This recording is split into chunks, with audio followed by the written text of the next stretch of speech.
Sit down, please.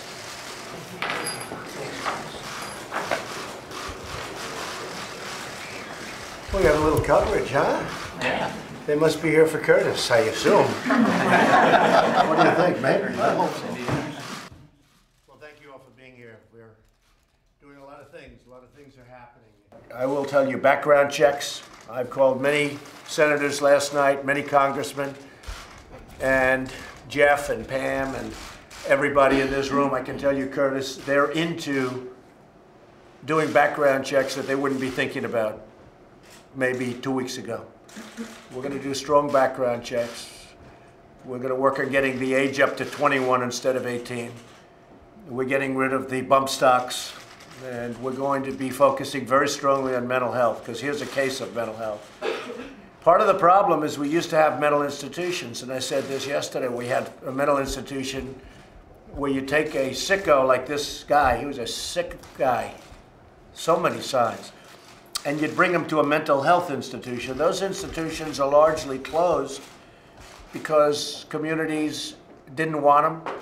Communities didn't want to spend the money for them. So you don't have any intermediate ground. You can't put him in jail because he hadn't done anything yet, but you know he's going to do something.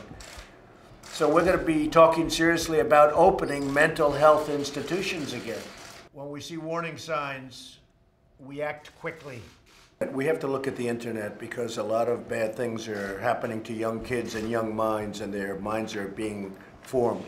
And we have to do something about maybe what they're seeing and how they're seeing it, and also video games. I'm hearing more and more people say the level of violence on video games is really shaping young people's thoughts.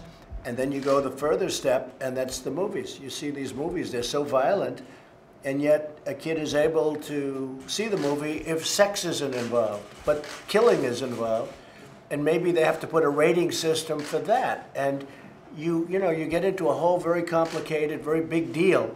But the fact is that you are having movies come out that are so violent with the killing and everything else that maybe that's another thing we're going to have to discuss. And a lot of people are saying it because of what we're all doing together. So we have to harden our schools, not soften them up. A gun-free zone to a killer or somebody that wants to be a killer, that's like going in for the ice cream. That's like, here I am, take me. We have to get smart on gun-free zones. When they see it says, this is a gun-free zone, that means that nobody has a gun except them. Nobody's going to be shooting bullets in the other direction. And they see that as such a beautiful target. They live for gun-free zones.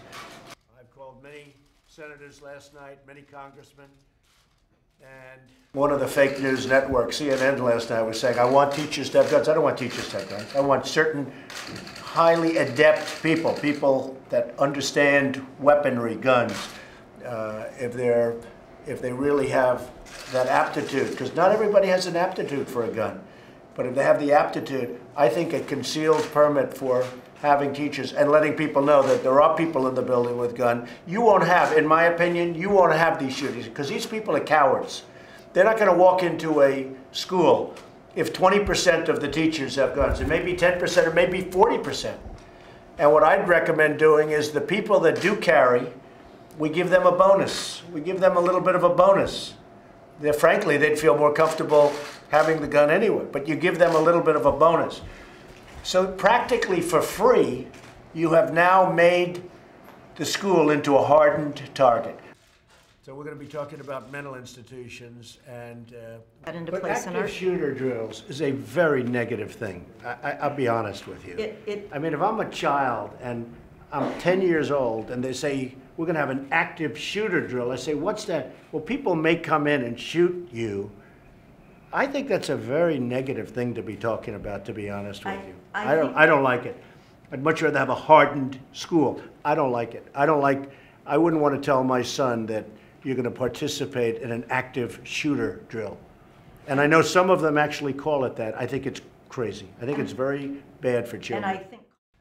So we're going to be talking seriously about opening mental health institutions again.